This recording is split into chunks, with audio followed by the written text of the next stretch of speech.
Welcome to Creature Guide Live Daily News. For those of you that don't know, my name is Ethan. Today we're going over what's going on over in Canada with wolverines, as well as a new species of ceratopsian horned dinosaur discovery and a marine reptile.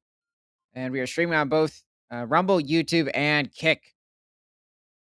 So, starting off with Sci News, new ceratopsid dinosaur uncovered in New Mexico. A new genus and species of horned ceratopsid dinosaur has been identified from an incomplete skeleton found in New Mexico, the United States. So, at least what it's telling us by mentioning ceratopsid is that this animal likely occurred a little after 83 million years ago during the beginning of the Campanian stage of the Cretaceous. So, also over in North America, at least in the southern United States. And at this time, this was also at the very beginning of the Ceratopsidae lineage of horned dinosaurs, which beforehand it was just simply the ceratopsians, which in many cases were not very large. The largest individuals were probably somewhere around 20 feet in length, maybe, and not reaching much more than a ton or pushing around 6 meters. So, by this time in North America, there are a lot, or there's been quite a variety of different species of ceratopsians that have evolved, as well as different species of hadrosaurs too. I don't know what specific family of the ceratopsids this could be of, however, considering it has different chasmosaur and or different traits that you would see in the chasmosaur lineage of ceratopsidae, as well as the centrosaur lineage. So I am very um stumped. It's almost like something between a not a Pachyrhinosaurus. There's a couple of other different species, and a Diabloceratops. Like Pachyrhinosaurus, I was referring to like the nasal or the snout region, and the Diabloceratops when it comes to this somewhat smaller but more triangular, not necessarily triangular, but somewhat square sort of a frill and smaller horns. This is quite distinct from Triceratops or the later Torosaurus. Very wide feet, however, but that's not necessarily surprising for different species of ceratopsians, considering many of them have been found in swamp deposits in different fossil formations over in the United States, Canada, as well as different parts of Asia and a couple localities in Europe. So the newly identified dinosaur species belongs to Centrosaurini. Well, I could see that, especially given this snout region over here. That really, I guess you could say, clarifies it right there. A group of ceratopsid dinosaurs known primarily from the northern region of the ancient continent Laramidia. So this would consist of North America, Europe, and Asia You mean Laramidia? when it comes to the continent Laramidia. Gondwana land was South America, Africa, and Australia, as well as Antarctica. It lived some 82 million years ago, the Cretaceous period, making it one of the, if not the oldest members of the group. When it comes to Ceratopsidae, that is towards the first million years of the um, f- group's reign. It's a bit debated on when they first evolved, but this seems to be the very beginning. So during the early Campanian stage, named Menifee ceratopsili. It was a relatively small ceratopsid dinosaur growing to 4 to 4.6 meters, or somewhere between 13 to 15 feet long. That's not surprising for this point in time, as well as the early ceratopsids in general. There were certain species over in the Middle East, like I believe it was um, over in Uzbekistan. And they didn't reach much more than 15 feet in length and probably weighing some around 13 to 1,800 pounds or a little over, I'd say, 800 kilograms. That was around 90 million years ago. Ceratopsids are better known from various localities in Western North America during the late Cretaceous near the end of the time of dinosaurs, said Dr. Stephen Hasinski, a paleontologist in the section of paleontology and geology at the State Museum of Pennsylvania. But we have less information about the group, and their fossils are rare when you go back before about 79 million years ago. I'd say if you travel before 76 million years ago, things start to become quite blurry in the fossil record for different species of ceratopsians. The same thing would occur for different species of tyrannosaurs, depending on where you're looking, especially in North America. It tends to be quite bleak over in different parts of Canada, the northern United States. If you're talking about like the Montana, Wyoming, North Dakota region, South Dakota, there are earlier species of tyrannosaurs that existed around 90 million years ago, actually slightly earlier, over in New Mexico itself. But this, I mean, that was 10 million years possibly before this ceratopsian showed up. And they weren't fairly large. I'd say maybe somewhere around 11 to 12 feet in length. They're pushing right around 3.4 meters. So, a partial skeleton of Menipheceratops including parts of the skull and lower jaws, forearm, hind limbs, pelvis, vertebrae, and rib, was discovered in 1996 in the Cretaceous rocks of the Menifee Formation in northwestern New Mexico. Okay, so they named it after the formation. Um, and it sounds like it was stored in somewhere in a laboratory, museum, or an institute, and then they finally, I guess, took it out and did some analysis. So, let's bring up a distant relative of this individual, the Utah Ceratops. So,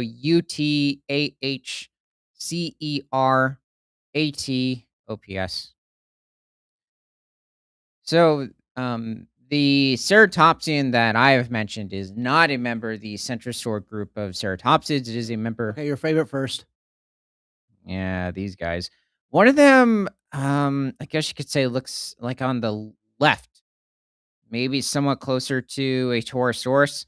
The other one looks a bit closer to a Pentaceratops, despite Torosaurus having the longest row compared to any other species of not just ceratopsian, but practically land mammal, not land mammal, land animal to exist. Um, wow. This is, yeah, Utah Ceratops. This is a really good reconstruction. I like the northern United States, especially Canadian late Cretaceous ecosystems. It's really just flourishing with medium-sized dinosaur fauna. I mean, I do love the sauropods of the Jurassic as well, in like in the United States as well as different parts of Asia, Africa, South America, oh Europe too. So Over in basically around the world. yeah, I think it's just what's nice about, especially Canada, you could even say Alaska, at this point in the Cretaceous, is that there are cold winters. So it just gives it a very, um, I guess, calming Christmas sort of atmosphere. And the same would possibly go for different parts of Asia and Europe and earlier into the Cretaceous, but I'm probably traveling back to somewhere around 130 million years ago. Australia and Antarctica would actually become quite cool as well, but even to the late Cretaceous as well, there were different warming and cooling events.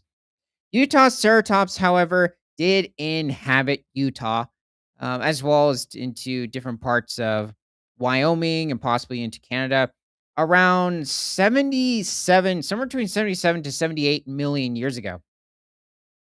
And this was an interesting species of chasmosaur because it had not just smaller horns compared to its body size, especially to animals like Chasmosaurus, but they're pointed towards the side, which is not necessarily a abnormal trait. This occurs on different species of ceratopsian a bit later into the Cretaceous, as well as at around the same time. But also, even the frills, they have their own distinct sort of early Chasmosaur shape, which is interesting. I'd say for a number of different species of chasmosaurs, like the different species of Pentaceratops, I'd say it's a bit different with animals like even Alberta ceratops.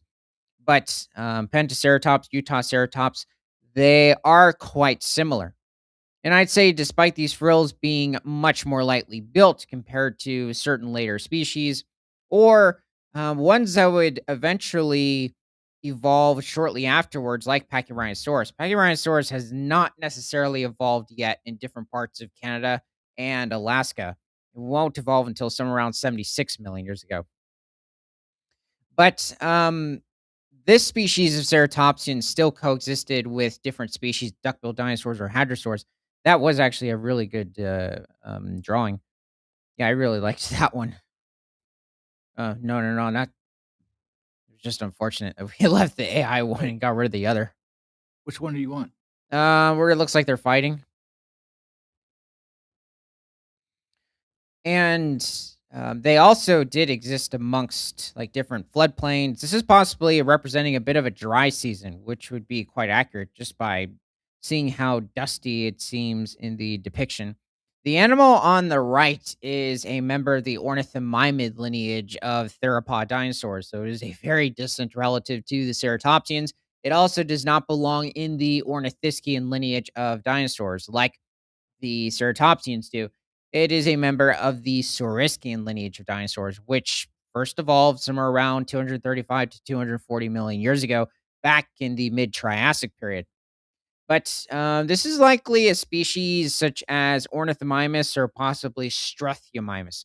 There were, in fact, there's been a recent species of possible ornithomimid. Well, it does seem to be an ornithomimid, judging on the bone that they've discovered, but, um, it's a bit of a guess as to what specific species it is, but they did give it its own name despite, finding few fragments. But that's not very surprising for, new species or new fossils popping up in places where dinosaurs don't usually occur, especially considering it was found in marine deposits.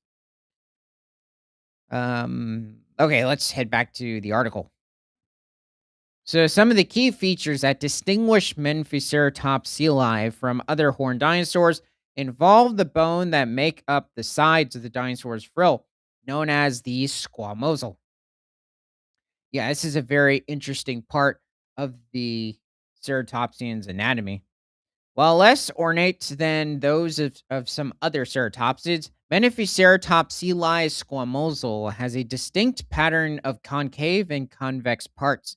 The fossils are also show evidence of a potential pathology resulting from a minor injury or disease on at least one of the vertebrae near the base of its spinal column. Well, that's interesting. It's saying minor, but it's definitely showed up. I wonder if it was specifically an injury. I mean, it could have been disease and it just healed.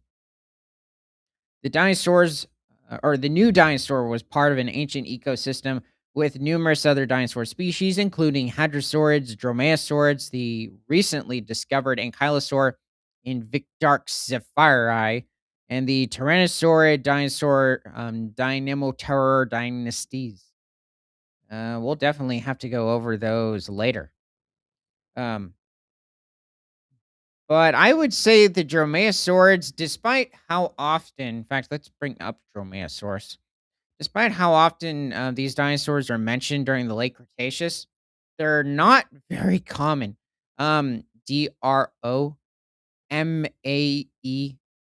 Dromaeos. It came up as Dromaeosaurus, right? Okay. Just sometimes it's Dromaeosauridae or Dromaeosauroideae, which is just, well, it's referring to the specific families that this animal belongs to. But unfortunately for Dromaeosaurus, there has only been one specimen found over in Alberta, Canada, of this individual. Now, possibly over in Alaska, there has been another specimen. But Dromaeosaurus, for some reason, is extremely rare. Um, Now, some might say it might be due to these being more delicate animals, and it's a bit more complicated to carefully preserve their specimens. But plants are very delicate when it comes to fossilization. We find many plants. So, This guy looks like he killed whatever he's standing in. oh yeah, this AI guy. The problem with this Dromaeosaurus is despite Dromaeosaurus being around the same size as the raptor Velociraptor over in Mongolia, but Velociraptor wouldn't evolve for probably another 6 million years, considering this is around 76 million years ago over in Alberta. It's possible that Dromaeosaurus might have roamed as far south as different parts of Colorado and New Mexico. But referring to the anatomy of this individual, it has very stocky shins as well as thighs. Well, I'd say thighs a little less so. The feet or the ankles, they seem a little wide as well. I'd say the sickle claws, despite being naturally a bit wider compared to Velociraptor's sickle claws, they seem a bit large on this individual, almost a bit closer to maybe a Deinonychus, which was towering over this predator. Deinonychus was somewhere around 6.6 feet in length or around 2 meters, and maybe weighed somewhere around 30 to 40 pounds or pushing a little over 15 kilograms. Okay, so this is the model from the 1999 series, Walking with Dinosaurs. And the problem with this raptor is that I think it was just put out there as a dromaeosaur, but nothing specific. And at the time, we had not found any species of dromaeosaurs, um, at least those that somewhat resemble the larger dromaeosaurs, from the Hell Creek Formation over in different parts of Montana, South Dakota, Wyoming, because it took place, those raptors took place in the last episode with the T Rex or towards the very end of the Cretaceous. So it was a bit odd, especially for the time, to stick in just a random raptor. And then also sticking in some Jurassic Othniliosaurs, which was even odder. I mean, you have herbivores that should be just roaming the Jurassic landscape nearly 100 million years earlier. This is Deinonychus. It could be. I mean, that's a pretty good reconstruction. They definitely gave it a lot of plumage, which is not too surprising for new reconstructions of the Dromaeosaur lineage. He seems to be eating, however, some species of Oviraptorid Microvinator. Hmm.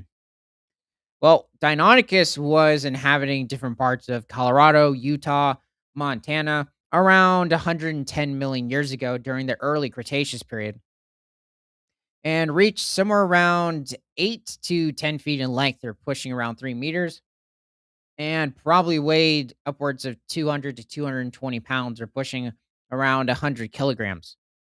So this animal was definitely capable of going after slightly larger prey items, also due to the fact that it has a much more robust skull structure, even compared to Dromaeosaurus. This Um, guy looks a little exaggerated. he was chasing some member of the Paravest lineage of theropods. Um, yeah, that's mammal. They're definitely not much larger than this during the Cretaceous period. I was just looking at his feet. They're huge. Oh, yeah, for Deinonychus. Yeah, Deinonychus, it doesn't necessarily have small feet compared to its body size, but these might be a bit large. Besides that, I think it's still a good drawing. Though his skull does seem a bit thin.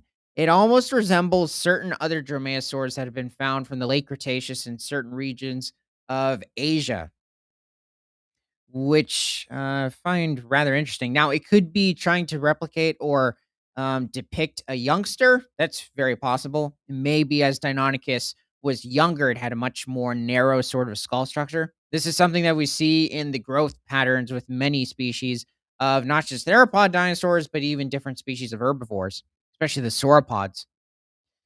So is this supposed to be Deinonychus too? Okay. Wow. Yeah, they're definitely giving him the terrible claw, which is what Deinonychus means, sort of demeanor. I like how they're even curving the claws slightly as they're running. That's interesting. You could even see that distinct curved claw. Maybe I guess the thumb claw on the forelimbs or the forearms, though the arms seem rather short on this individual, or he just has a short left arm. His right arm seems a bit more realistic. Deinonychus, a lot of the medium size, I guess you could say most dromaeosaurs had quite long arms compared to their body size. I'd say some of the longest arms of the carnivorous theropod lineage of dinosaurs. And definitely the one in the background has decently proportioned arms on both sides. Wait, I didn't put this one up, did I? I also just like how nimble it looks, a lot of activity or just life in it. Everything looks kind of dead. Um, so it's supposed to be Deinonychus too? Yeah, it's a painting. Interesting. This is different. It's almost like somebody took some member of the Paravest lineage of theropod dinosaurs, which is very closely related to the dromaeosaur lineage, but they're not dromaeosaurs, despite them having very dromaeosaur-like morphological characteristics. And technically, the birds derive from the Paravest lineage of theropod dinosaurs. They're still theropods. But this Deinonychus, he's definitely very intent on taking something down. I They found I found a, It's a very odd, jaw structure. It's a bit stiff, I think, too. found Like a really weird Dromaeosaurus on Instagram. but the dromaeosaurs were kind of stiff in nature as well. Is that a Oh, yeah, these. looks like a Yeah, dog um, or a bear or something. yeah, he does somewhat, but I'm just referring to, like, something between, like, a hawk or, um, maybe even a raven to an extent, and having also just a very, just cunning sort of appearance, but also, um, would be another term. No, I think cunning probably covers it. Guessing he's eating some baby dinosaur. It's very possible that they could have perched on tree branches that were low enough to the ground for them to jump on, considering most of the, or I think pretty much all of the dromaeosaurs were capable of jumping, even the largest of the species, just to a very limited amount. But Deinonychus was hunting different species of ornithopods or early guanodontids. Ooh, yeah, I like that one too. And possibly even younger, very young sauropods at the time. But I feel like I'm looking at baby ducks. Yeah, I don't mind, or I kind of like the. Um, I just think it's kind of. And why do they look like they're wearing goggles? Um, Look, it looks like goggles. yeah, they do. Th I don't know what's They even going have on here. straps. Each one of them has a strap going around their back of their Yeah, goggles or glasses. Um, They have been studying lizards for far too long. Now they have lost their 2020 vision. Jeesh. Which is odd considering, well, I guess not surprising. I was going to just blame it on the Asian dromaeosaurs, but North American ones had their issues too. So let's head back to the article. So, Manophiceratops provides new information about the diversity of morphologies throughout different species and the temporal and paleobiogeographic distribution of these animals throughout Laramidia during the late Cretaceous, Dr. Hasinski and colleagues said. Its presence as one of the, if not the oldest members of Centrosaurinae, also suggests Centrosaurans originated in the southern portions of Western North America and the southern Rocky Mountain region. Um, Kita Bear said that, I need 20/20 vision. Acts like a dromaeosaur. Not those, not that specific family. They have issues. Eat any lizards running around. Yeah, probably. We don't have any evidence at the moment for any venomous lizards existing during the late Cretaceous of North America. So that's probably a good option. And subsequently radiated north during the upper middle to late Campanian. Interesting. So I guess it's not too surprising. I mean, you had it where an earlier species of ceratopsian called Zuniceratops roamed New Mexico around 90 to 92 million years ago. And this animal was only somewhere around maybe 10 to 11 feet in length. They're pushing around 3.2 meters. and maybe weights from around 5 to 700 pounds tops, or pushing somewhere around 300 kilograms. Oh, so let's bring up another species of ceratopsian. Despite this animal sounding like a certain hadrosaur, it's not.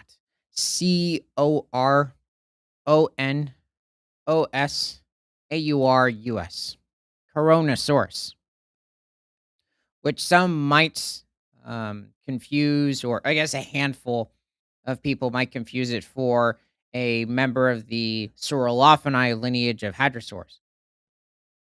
I don't think this is specifically him. He had, Yes, but the picture is so funny because it looks like these are the children. yeah, well, they're also giving them like a more early Cretaceous. Technically, you had these animals in late Cretaceous too, but just a smaller, primitive, sort of morphological look for the ceratopsians. Yeah, But but this is as funny. yeah, as they're youngsters, They're on both. They're on they're on the sides of all of them. They look like they're the parents. Those aren't yeah, ceratopsians. yeah, they do. No, I think, well, they could go for, or they could be identified as ceratopsians, but yeah, I don't know who I would put it with. That's the problem. They have very small. Oh, geesh, these are hideous. I think these are the. I'm not sure how to describe it. Okay, wow, these are all shocking. Well, um, okay, so for, yeah, for Coronosaurus, I mean, this is probably, yeah, just taking place during the egg-laying season, probably during, like, the wet season, or yeah, the wet season possibly, and they possibly stayed around to lay their eggs and possibly also feed their young shortly after they hatched. There I didn't seems even realize what it was doing.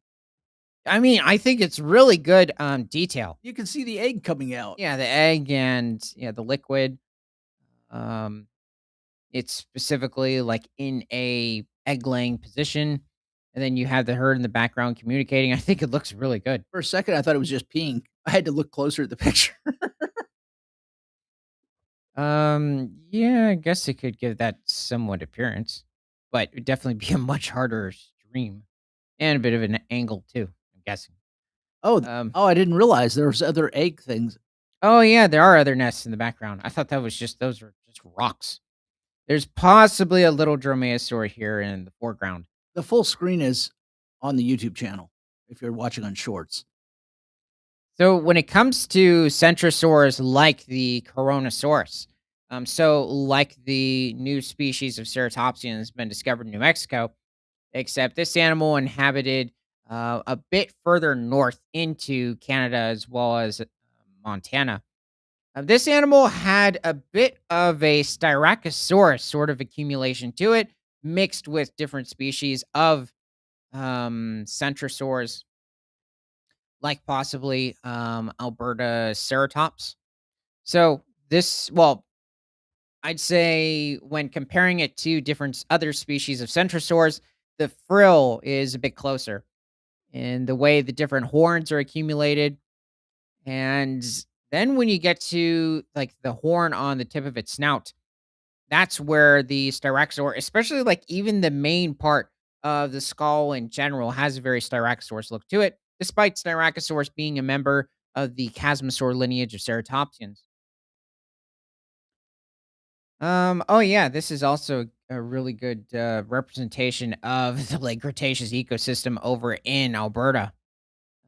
Technically, you could probably have these ceratopsians inhabiting different parts of British Columbia, the Yukon, and even Saskatchewan, but there's just so little, such a small amount of geological layers where it could be possible to find these species in those different regions of the provinces. So, yeah, it seems to be there's a couple of different species of ceratopsian in that depiction. I think this is possibly Coronaceratops, and another somewhat recently discovered species. Well, okay. I think what happened was like the genus itself, the Alberta Ceratops and possibly Coronosaurus, already existed. They found another species of those genre, and then you have a couple of dromaeosaurs. But yeah, I'd say that the centrosaurs are probably a bit more robust on average compared to the different species of chasmosaurs until later larger species would evolve like Triceratops and Torosaurus. But for a majority of the Cretaceous is does or for a majority of the Ceratopsidies lineage, um, it's for some reason the centrosaurs like Pachyrhinosaurus were much more stocky and just overall robust. But I do like the head structures of both of these animals. It is odd, like why did the body decide to evolve a very elongated snout horn for the Coronosaurus? Very small eye socket horns, quite distinctive upper horns on the frill, likely to help with display. I wouldn't say so much for defense. I mean, it certainly is possible. It would help. Well, you wouldn't wanna bite it. No, it would definitely injure a tyrannosaur in an attack process, but um, definitely very stocky. Oh, I'm forgetting it. It is a centrosaur. I kept mixing it up because I kept comparing it with Styracosaurus, which is a chasmosaur. That's why they're putting so much muscle on this creature and the Alberta Ceratops as well. That's also another thing I like about Alberta Ceratops. It's would say a bit more closer to or a bit closer to the Pachyrhinosaurus in terms of the dome, unlike the new species that has been discovered. Really, just simply due to its elongated nasal bone region just above the snout. And then it's kind of empty towards the beak, which is odd. Maybe, though, this could be a bit of a common characteristic with different centrosaurs and not so much chasmosaurs because Coronosaurus is shown with it as well. I would say though that the spikes, or not the spikes, the horns are a bit larger on the side compared to the Coronosaurus. And then for some reason on this specific centrosaur, there have been a couple of others, possibly Ionosaurus as well, where they evolved large horns towards the top of the frill. Okay, let's see what's left on the article.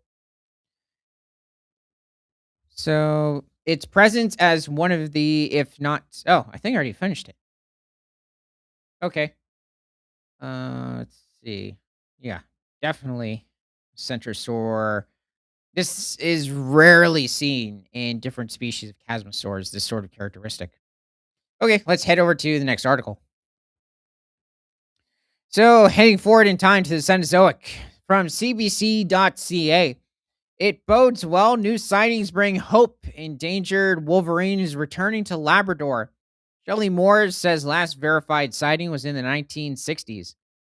Wow, that's actually further back than I was assuming.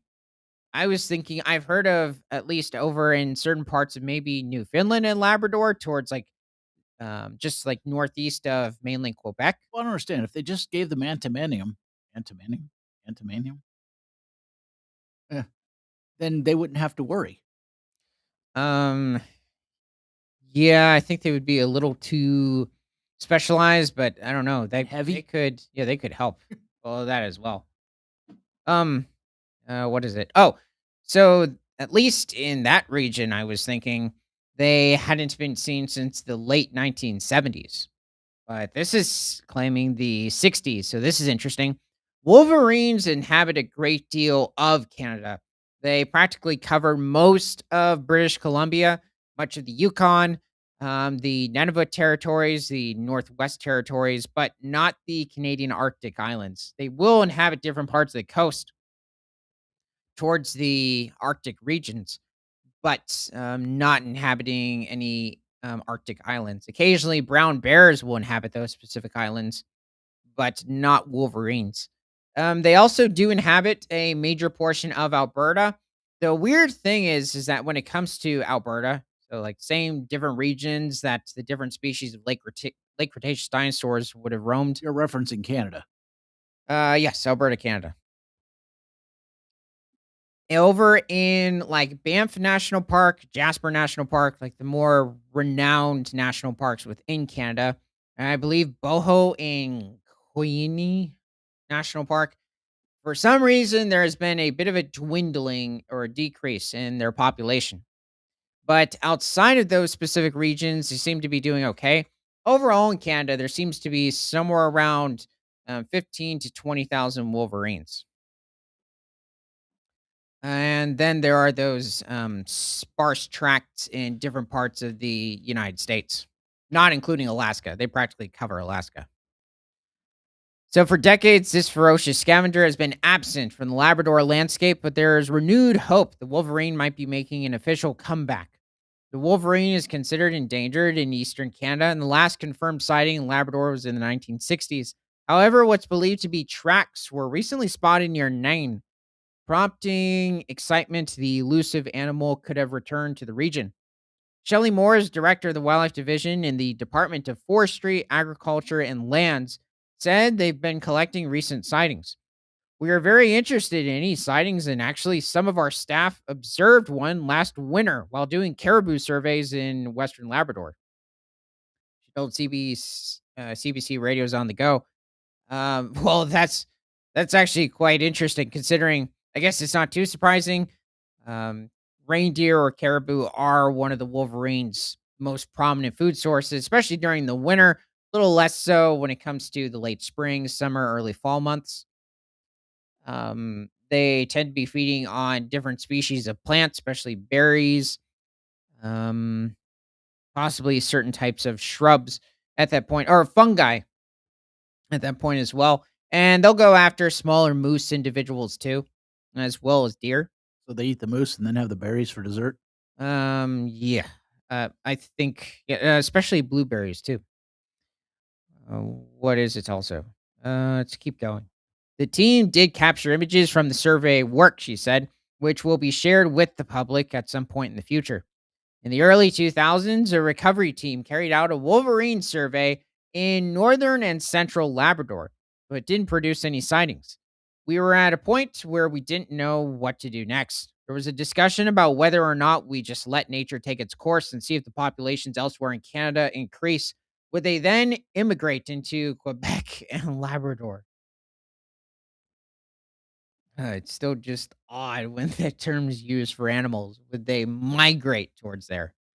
I find it odd when migrate's used for people until you start talking about older types of hominids, and then it's fine.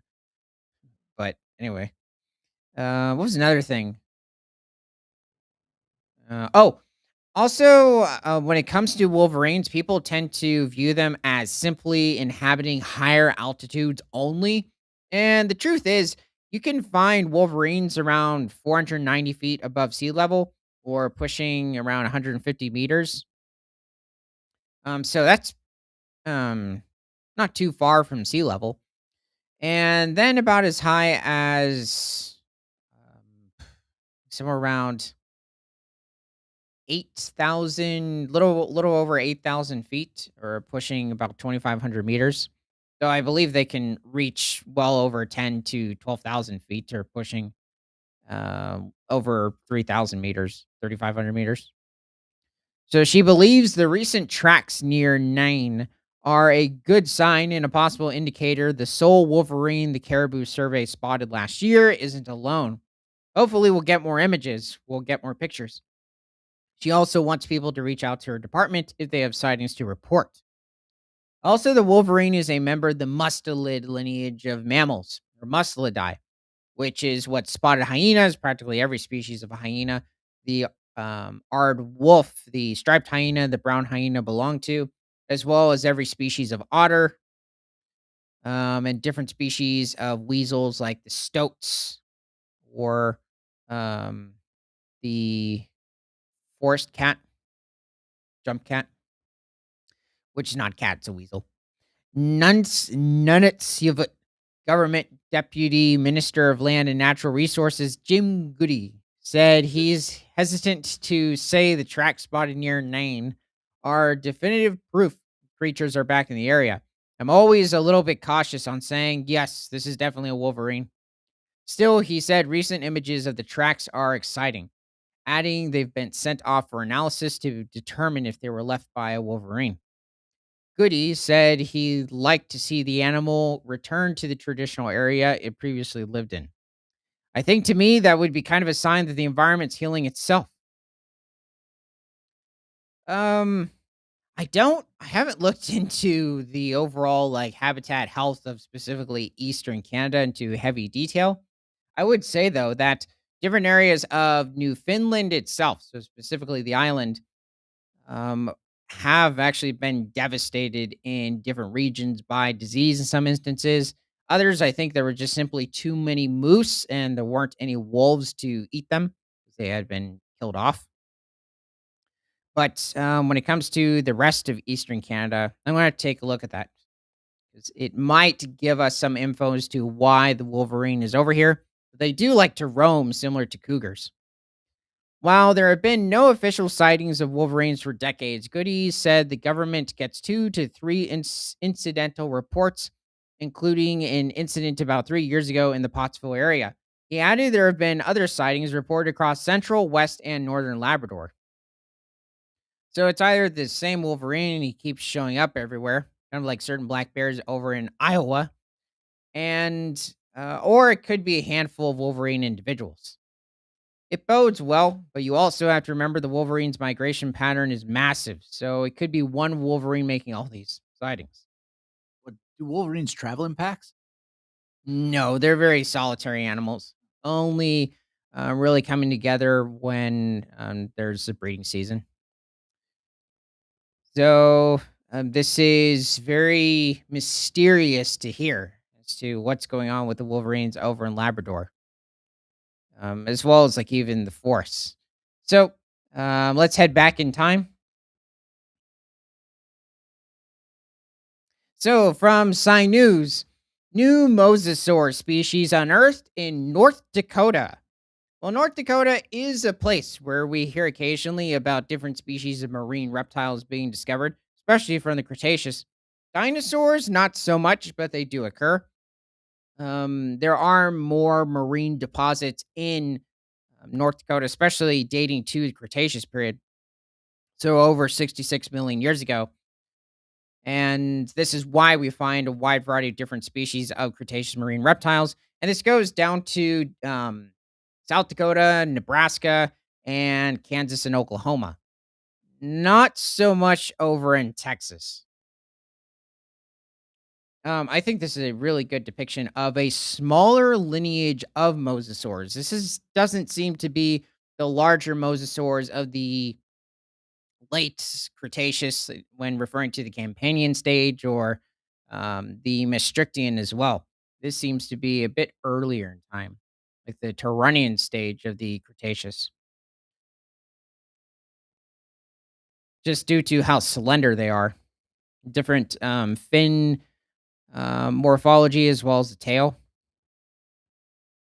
So, mosasaurs were a group of large carnivorous aquatic reptiles that inhabited all the world's oceans during the late Cretaceous epoch between 90 and 66 million years ago.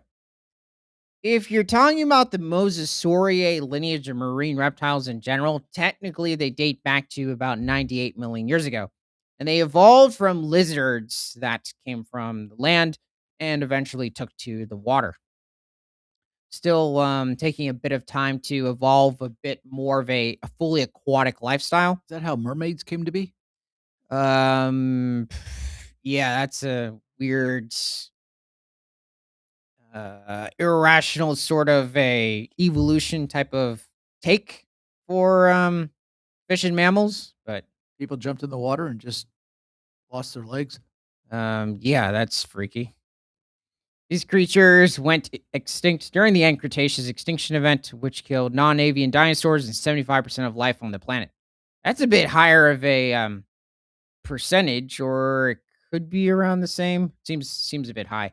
It's a huge debate. It's like the Permian period when like 90 supposedly 90% of all life went extinct around 252 million years ago.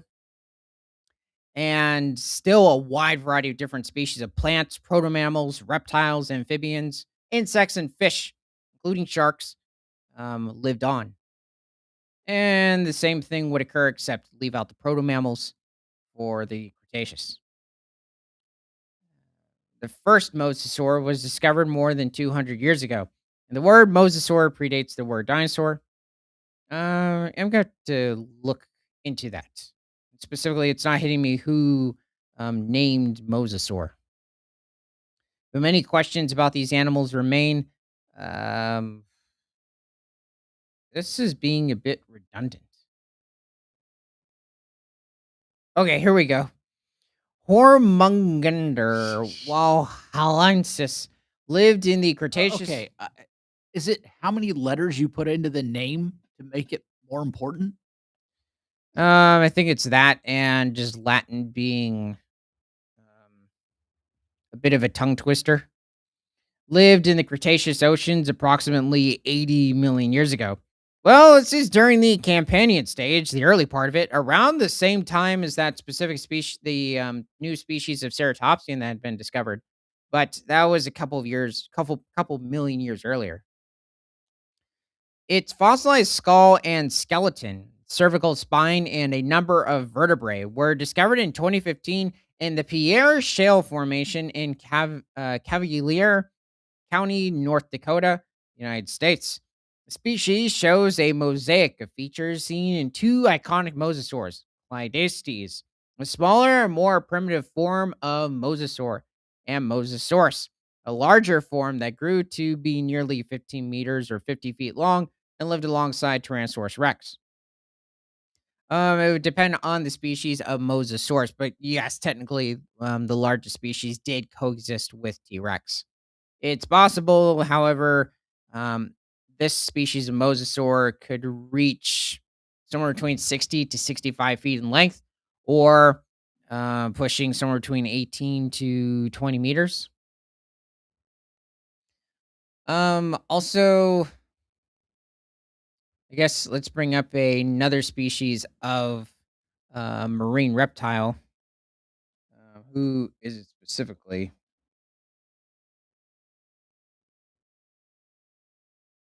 Okay. Thales metodon. So THALESSMO.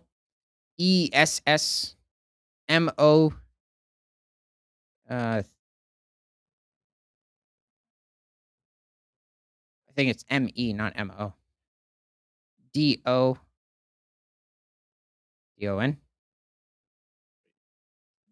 DODON? I think so.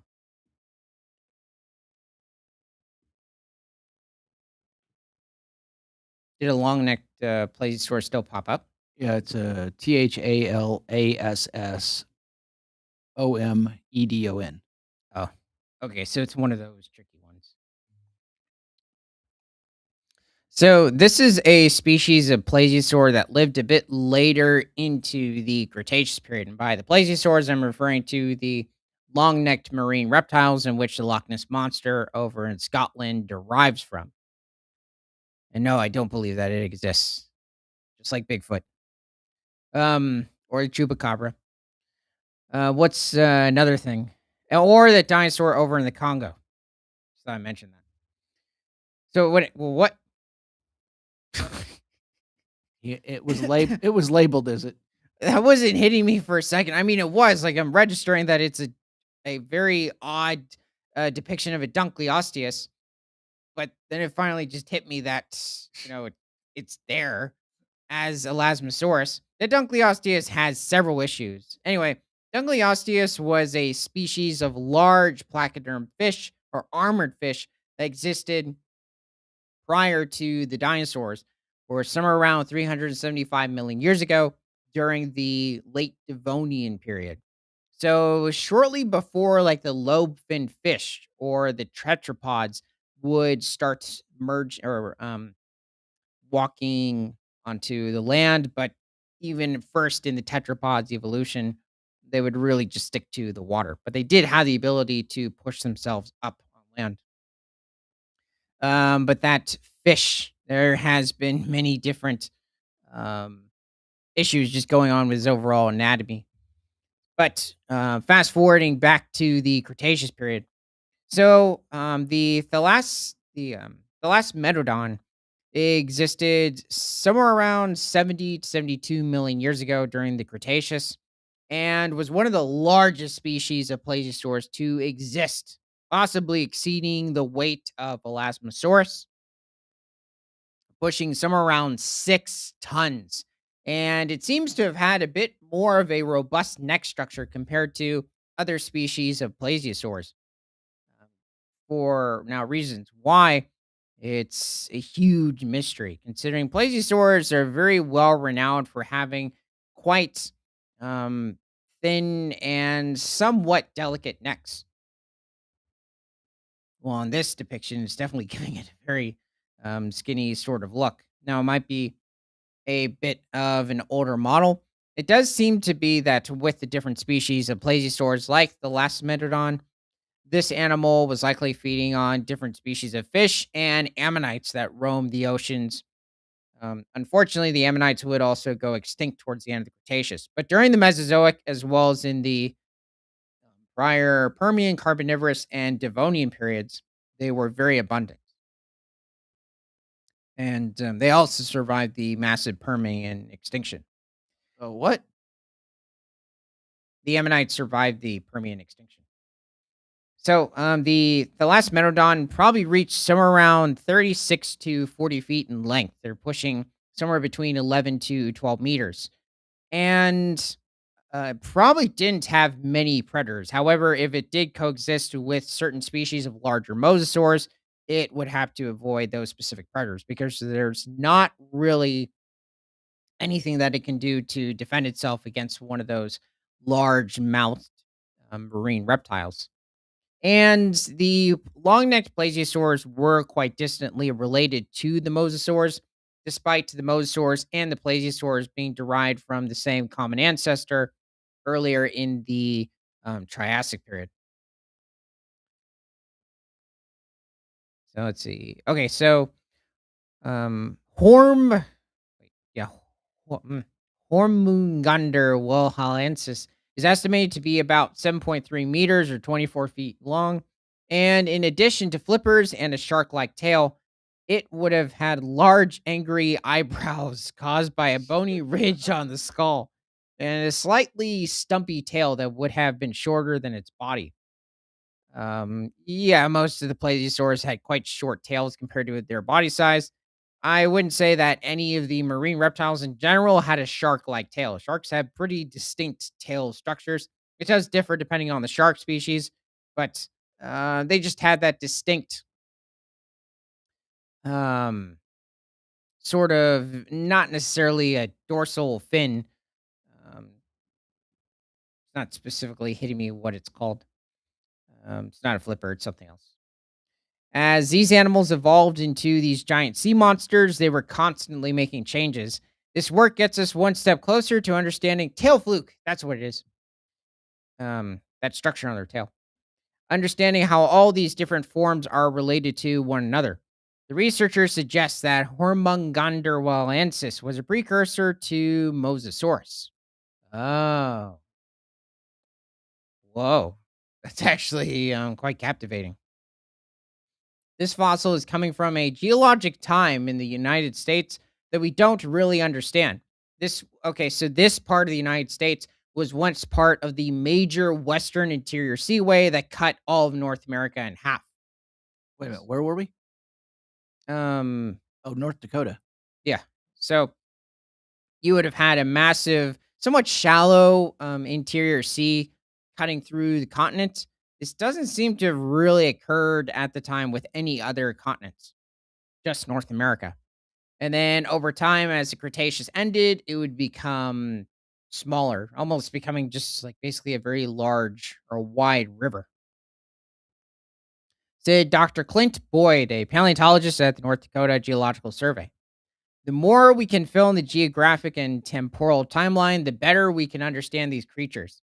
The tale of Hormungander Wallensis paints a wonderful picture and helps contribute to our understanding of the northernmost regions of the interior seaway, especially with the mosasaurs. And discoveries such as these can pique scientific curiosity, said Dr. Nathan Van Vranken, A paleontologist at Eastern West Virginia Community and Technical College. Yeah, there are certain species of dinosaurs and even marine reptiles that do occur in different parts of the eastern United States. They're just not as common as over in the West. It's peak. Oh, peak. It's a weird way to spell it. Yeah, I guess I made it sound like a fish. Yeah. There were a wide variety of different species of mosasaurs existed during the late Cretaceous. Well over 50 different species have been discovered, and now including this. I guess this is an extra one to add onto the list. Actually, I'd say it's pushing a little over 55 now.